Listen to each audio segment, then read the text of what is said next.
Welcome once again to Interfaith Spiritual Center Worldwide. I know that we are not here by chance. We are all here by divine appointment. And that when we answer the call to that divine appointment, whether you're tuning in, whether we're all here together and in this energy field, there's nothing like being together. I don't care how many virtual things we do, how many webinars or all of that. Being together, feeling the energy of one another is absolute. There's nothing like it, is it? We can feel the pulse of life through this energy field because we are the two or three gathered together. And what that means, where two or three are gathered together in my name to a higher purpose, a higher energy, there is a greater synergistic mind within us that arises. So the whole becomes greater than the sum of its parts. We can walk in, we feel this charged energy. We feel that connection when we reach out and touch somebody's hand, make this world a better place, because we can. And it's our willingness to move beyond all of our little ego stuff and to realize that we are spiritual beings having a human experience. But we are first spiritual. So our theme for the month is the path to higher consciousness. And the path to higher consciousness is a moment-to-moment kind of thing. And there might be these things that come up and we think, you know, I thought I had healed that. I thought I had handled that. I thought that was complete. And it's kind of trickled up so that we can address it once again and release it. The path to higher consciousness is to realize that every single day is a spiritual walk. And the number one secret, according to Iman Fairs, is to realize that this world is a dream. And we think, well, you know, those bills in the mail, sir, they're not a dream. The stuff that's come up isn't a dream. This job I got to go to that I may not relate all that well to isn't a dream. But when we take it out of the context of the illusion of all this outer stuff, that the relative world is not the truth, we deal with it. It's the facts. We handle this. We let it unfold. Every single day of our lives is an opportunity. So how are we going to address this thing called life? And there are those amazing moments of absolute knowingness, and we feel at one with everything. We feel this energy, and then it just seems to like go away, and then we get to deal with something.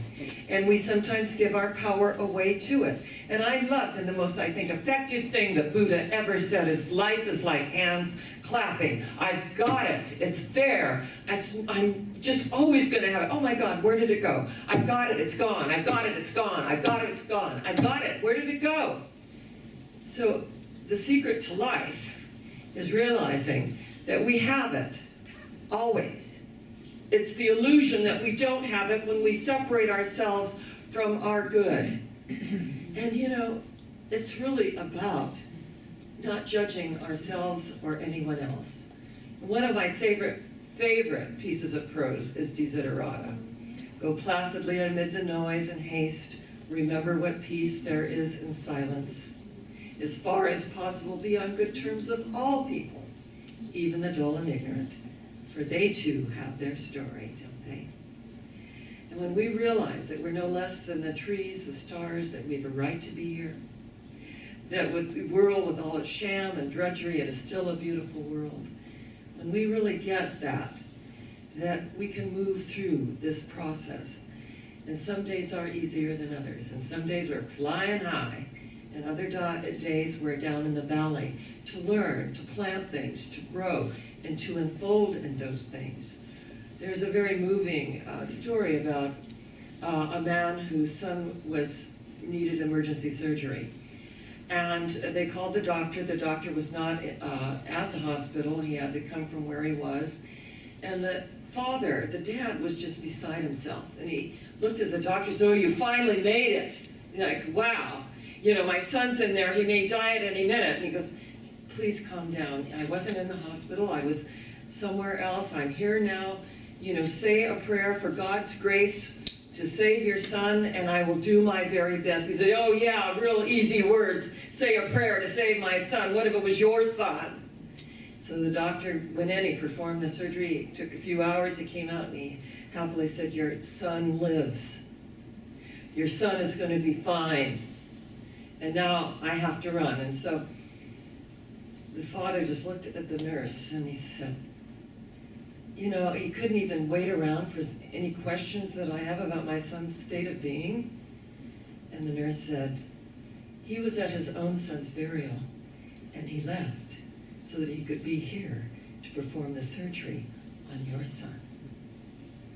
We never know where anyone's been. We never know what their process is. And that when we judge outside of ourselves, we're really, at the very deepest level, not serving ourselves or others. And even when people are acting out, and we think, what rotten behavior, we don't know what they just came from. And so it's just to allow people their process. And when we allow everyone their process and their unfoldment, their evolution, remember, the angel of light could reveal to them, and today they can be that.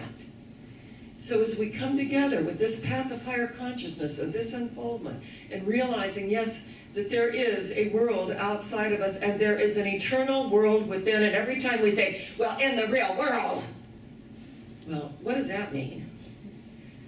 The real world is within us. That's the relative world. And Dr. Holmes said, it's a fact. Those are facts, not spiritual realities. And you all know that Dr. Wayne Dyer made his transition this week. And what an amazing man and energy Wayne was on planet Earth. And that a few years ago, actually about 15 years ago, he had a major heart attack. And he said he was in a hotel room by himself. And he, you know, couldn't breathe and was feeling, and finally got to the phone to do 911, and he was all by himself. And in that feeling of loneliness and having a heart attack and being by himself, there was a presence that entered the room. So that by the time the paramedics got there and took him to the hospital, that he knew that he was not alone. Then he talked about his journey of alcoholism and how it got his attention. That all the success, you know, if I'm not giving something back with all this success, what good is it? And so what I love about various speakers and authors is that when they self-disclose their journey, people can look at that and say, wow, you know what? If he can do it, I can do it. If he went through that, then I can go through that. And the same is true of our successes. How many wonderful people have these successes, and we say, that's for me, wow. Or some of us say, well, must be nice. You know. Yes, it is. It's very nice. They earned it. And their success makes ours possible. Your success makes mine possible. My success makes yours possible, because there's only oneness in the world, in the universe. And if I'm in that place in me, and you are in that place in you, there truly is only one of us. And so we begin to discover that this world, that the great secret to life is that this world is a dream, it's an illusion. That the reality is within us, and out of that reality that is within us, everything is outpictured, everything. So when Dr. Wayne Dyer makes his transition and leaves such a legacy on PBS and all the programs, quoting Dr. Ernest Holmes and quoting wonderful spiritual works that he had studied so that he could make it a little easier for the masses to understand, I totally appreciate that. And that's what Dr. Ernest Holmes did in the Science of Mind textbook. He said, I take my good wherever I find it, whether it's from Buddhism or Taoism, whether, you know, it's from this way of life over here. And he said, I only steal from the best, and I only steal from the best myself. And when we can take our good wherever we find it, then we open such a space for ourselves. And more than a religion, right? A way of life. That this is a way of life. that we are not about churchianity. We are about spirituality. Our daily life is our temple and our religion. So the path to higher consciousness is when we are tempted to come forth with old conditioned reflex responses and habit patterns that no longer serve us, with the addictions that, and we're all addicted to something, whether it's substances or it's work or whatever. Being obsessive, compulsive, all that kind of stuff. When we can realize that that one goes before me today and prepares the way as I become a lamp unto my own feet. And yes, the lamp unto our own feet is we're a light for others. And that when we put that energy out there, everyone and anyone who comes within our energy field is healed and uplifted in our presence. And that when a doctor can leave his own son who has transcended to save another son, to me, it's a testament of life. It's a testament of the unfoldment and the beauty of life. That when we can come together to realize that I'm there for you. I'm totally there for you. And a friend of mine works in hospice, and she said, it's so interesting, those that are at home and the family gathers, realizing that this is really part of a going away party, that everyone realizes that something sacred is happening here, that someone is releasing this life. An old view vanishes, a new view appears. That death is not good, neither is it bad. It's like, is the pause between two notes of music good or bad? It's an incident. It's a moment, a parenthesis in eternity. And so those that are home, and we know that our Eileen is at home, that are feeling the love of family, it's so much different than being in an institution. And that we can realize it's all part of this unfoldment. And that's what I love about our way of life, is that we are deathless, timeless beings of light. That energetically we open that space to allow God to do what God does best. And that when we're feeling shut down and we're feeling separated, someone else sees who we are. Someone else will give us that hug. Someone else will say, hey, wait a minute, you need a hug. Wait a minute, let's just sit down for a moment and talk this over. And I spoke with someone this week, and she was just sobbing because there was a position she really, really wanted. And she had applied for 12 positions. And she waited and waited and waited, for this special position that she really, really wanted, that paid the most, that was her major and her master's in human development. And she called me and she said, I just can't believe that this happened. But out of the 12 positions that I applied for, they were the only one that called my home number. Nobody calls my home number.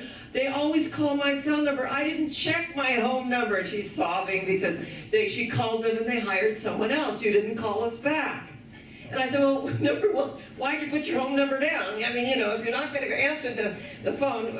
And she said, well, they asked for it. I said, what I do is I just put my cell phone where it says home number, and I put it on where it says cell phone.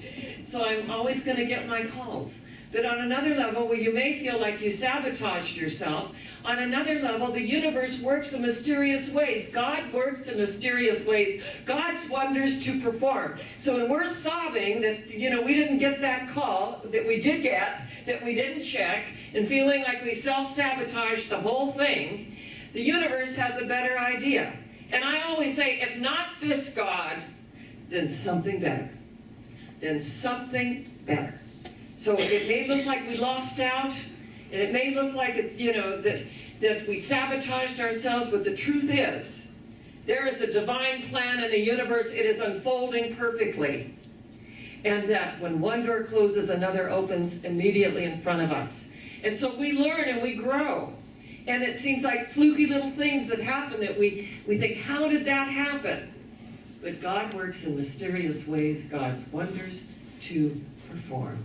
So that as we check in with ourselves, and we have some sort of reaction, and we're feeling regret, and all those emotions, that the universe has a better idea, and it's up to us to have eyes that see, that have ears that hear, and also to do it differently. And I always say to myself, how could I have done that differently? You know, if it doesn't have the outcome that I exactly wanted, how could I have done it differently? So that we can learn on how we could have done it differently. And if we couldn't have done it differently, that's how it is as well. So we put one foot in front of the other and realize, what is this path to higher consciousness? What is this whole thing called the great secret revealed? Because you can have faith and you can have hope, but the greatest of these is love, right? And unless we have love, we're a sounding brass and a tinkling cymbal. So we can have it all, and we can recite it all, and we can mouth it all, but unless we have embodied it, unless we can feel that love, unless we can move past the appearances, the conditions, and the effects, unless we can say, I'm laying this aside so I can be here for this son, because the truth is, everyone is my son and my daughter. Everyone is part of the energy of the universe. My father, my mother. And Jesus said it. Who is my father? Who is my mother? Let the dead bury their dead. Life is for the living. And so if we cross over to the other side, there is no death. There is that living presence that goes before us as we embrace it. And we realize this day in whom we live and move and have our being. That when we look out here, it's shifting, it's changing every single day of our lives. When we're sobbing and we think, how could this have happened? The universe has a better idea. And we learn a little something as well about ourselves. To move forward, to let that go so that a new door opens. And how can a new door open if we're still looking at the one behind us? We got to look forward. We have to allow it to unfold in such a way that it's miraculous. When I was riding those waves this week and I could feel that energy of the water and feel it one with nature, you know, I thought, this is the ageless, deathless moment. This is the opportunity that we have to dive deeply into our lives and to ride the waves.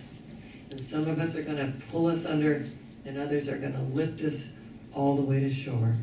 Because where are we going? Higher yet. Higher yet. Where are we going? Higher yet. Where? Higher yet. And so it is. God bless you.